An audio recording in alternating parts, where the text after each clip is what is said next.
Get ready, Staten Island. It's time to celebrate 5 years of Ferry Hawks baseball. Join us Friday, April 24th through Sunday, April 26th for our first homestand of the season and our 5th anniversary celebration. Score big with $5 tickets. Grab $5 domestic draft beers. Enjoy $5 popcorn. And yes, 2 Nathan's hot dogs for just $5. Visit ferryhawks.com now to lock in your seats.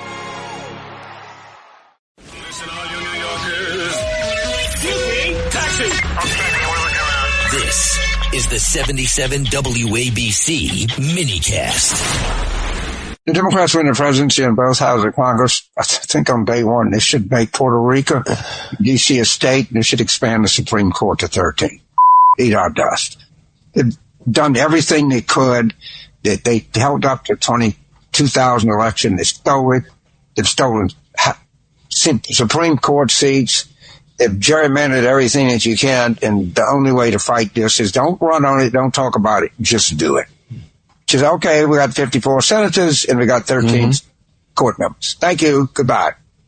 Because you're not going to get a fair shake any kind of way in this system. 18% of the United States elects 52 senators. Well, you're not going to make it equitable, but you'll make it better by adding Puerto Rico and D.C.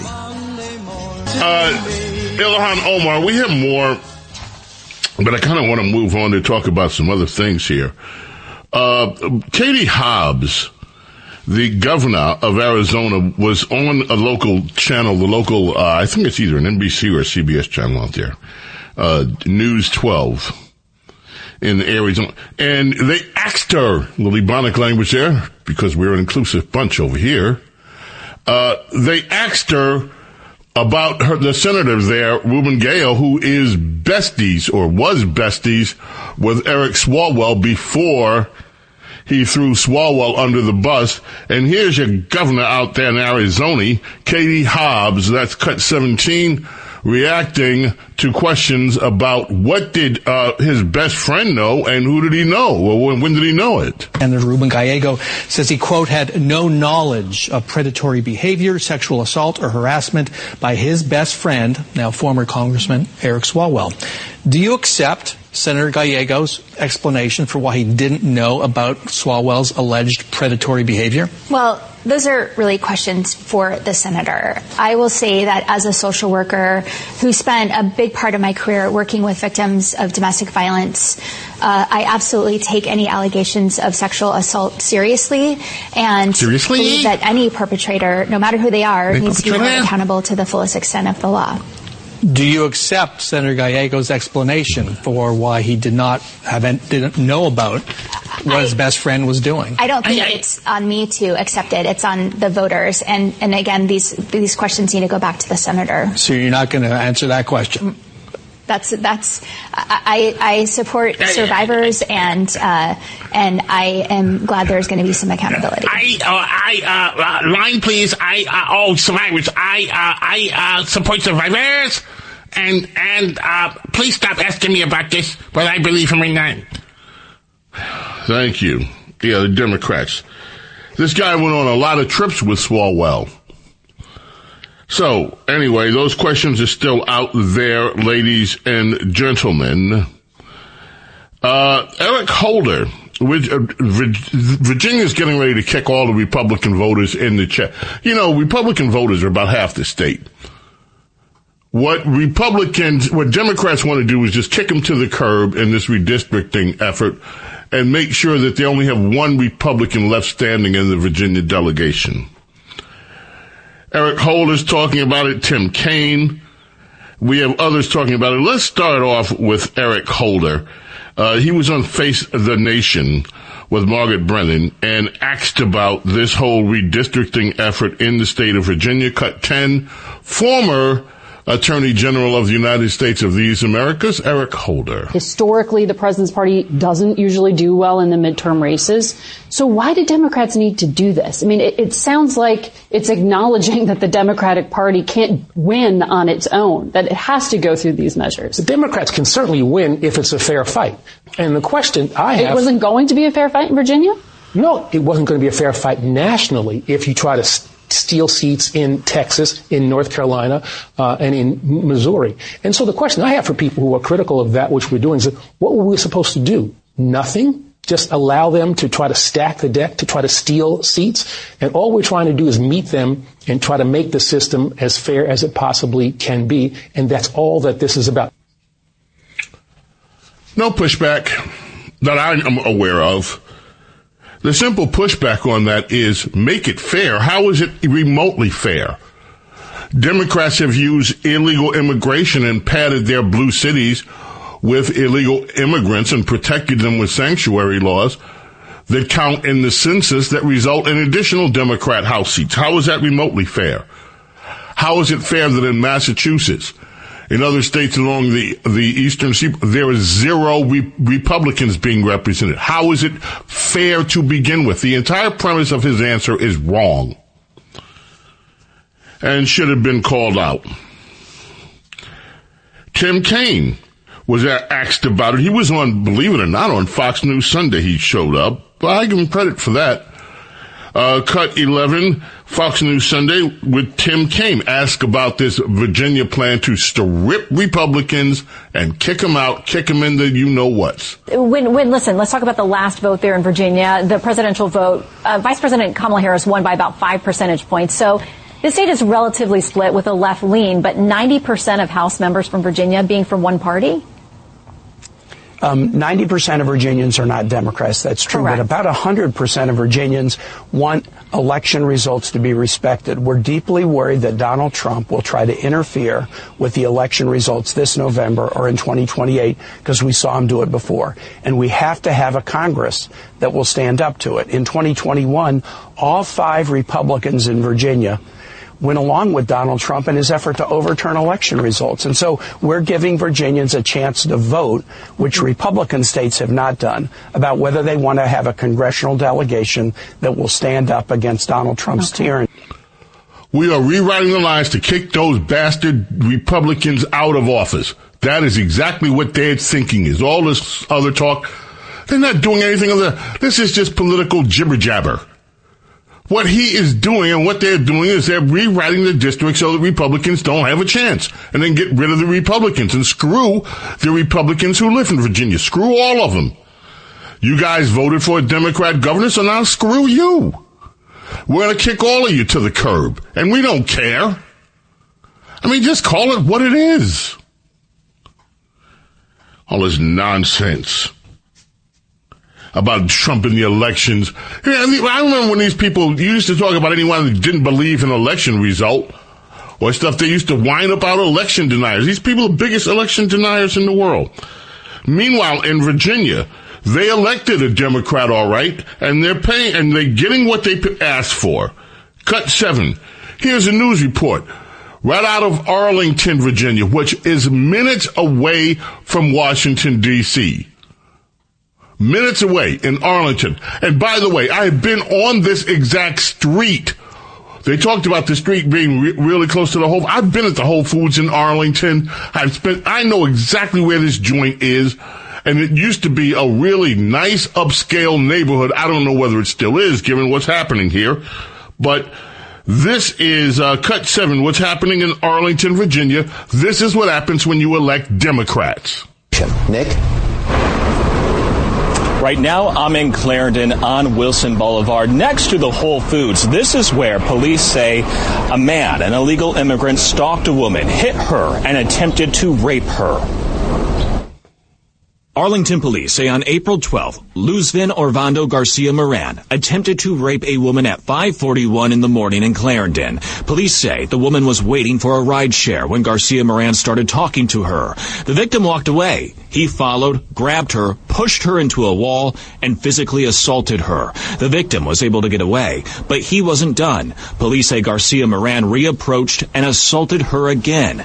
When the victim yelled for help, 2 people came to her aid and called police. The U.S. Department of Homeland Security confirms Garcia Moran is in the country illegally. He's from Guatemala, and he has at least 25 prior charges over the past 6 years, including charges for assault and battery and attempting to disarm a police officer. Instead of being transferred to ICE for deportation, he was released back into the community by the Arlington sheriff. DHS said in a statement that, quote, Virginia's sanctuary policies allowed this illegal alien to go on a crime spree. Arlington Sheriff Jose Quiros, like Fairfax County Sheriff Stacey Kincaid, doesn't cooperate with ICE, and their official policy is not to honor ICE immigration detainers and warrants. Jonathan Fahey is a former acting director of ICE. Arlington County policies is utterly absurd. Law enforcement works best when the local, state, and federal all work together. And Arlington County, again, is putting politics first, much like they do in Fairfax. And unfortunately, we have a victim of a crime very recently that didn't need to be a victim of the crime. It's amazing to me that the governor would not allow somebody like this to be turned over to ICE. Yeah, it should be amazing to everybody, but it's not. It's not. This is the way it is in Virginia. This guy arrested over 25 times, illegal immigrant, and yet you have the sheriff in Arlington lets him out. Sheriff Jose lets him out. It's just amazing what is taking place. And Virginia, you know, if you happen to live in Virginia, so what? You have rapists on your street, probably have a bunch of murderers out there too that the Democrats let out of jail. Roll the dice. Good luck to you, because they don't care. Want to move on to New York. Let's come up for a minute. New York, Transportation Secretary Duffy, we talked about what is happening with New York and commercial driver's licenses. Again, concerning illegal immigration and Democrats, and who Democrats put first. Hint, it isn't you. Cut 4. Here is Transportation Secretary Duffy. We audited New York in 53% of the licenses, commercial driver's licenses issued to foreigners. 53% were issued illegally, contrary to our rules. And so usually we give states 30 days to come into compliance. We gave New York 4 months to say, hey, what we want you to do is just go back and audit all of these licenses that you've given, and if you've given them contrary to the rules, we'll revoke that license. And in essence, New York said, go pound sand, DOT. And so this is the first step. We said, okay, we're going to pull the $73 million. There's more money that we can pull as we get to the out months. But in the very end, if New York doesn't comply, we can pull their ability to issue commercial driver's licenses. And it's not a New York issue. As you know, commercial drivers don't stay in New York. They drive across the country. And so you have a state with really good rules, say Oklahoma. These drivers from New York drive truck through Oklahoma and every other state. And so they endanger the families that are going to church like on a Sunday morning like today, or they're going to Walmart to shop. We've seen way too many videos of commercial drivers who can't read road signs like you mentioned, but also we found a whole slew of fake schools. It's kind of like the Learning Center in Minnesota, where you pay them $1,000 to the school. There's no curriculum. There's no driver. They get a certificate that they passed the school when they don't know anything about commercial driving. By the way, these are 80,000-pound big rigs. And then they get on American roads, and they hurt the American people. There are the countless Americans that want to drive truck. These are great jobs.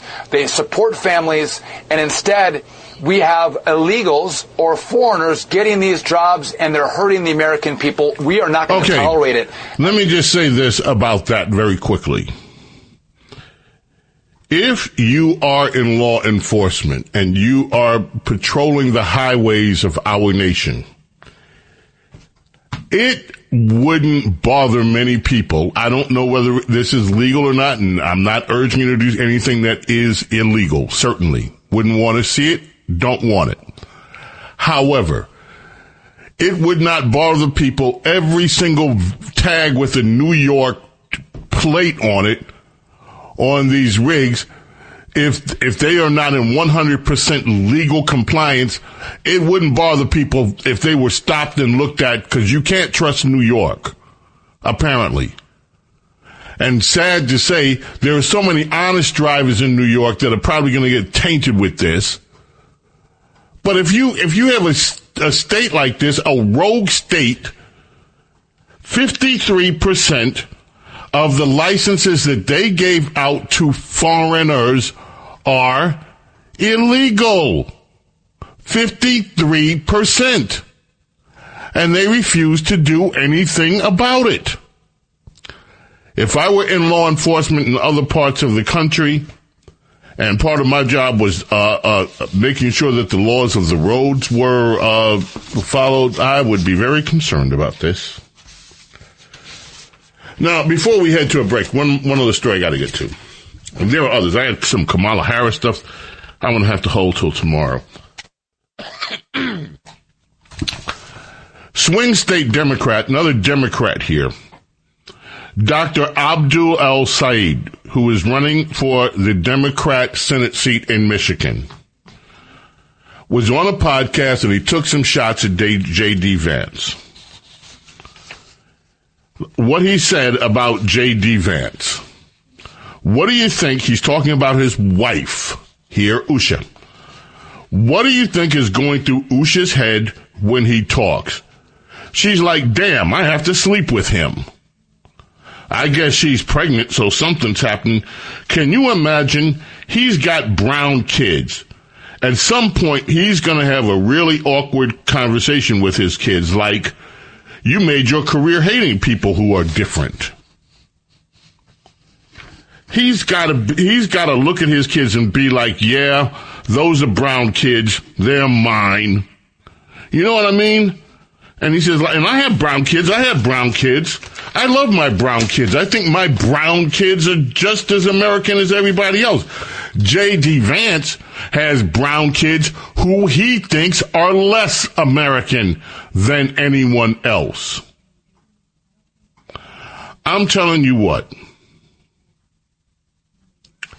This is just so disgusting, so racist, so sexist, so ugly on so many levels. But it is so Democrat.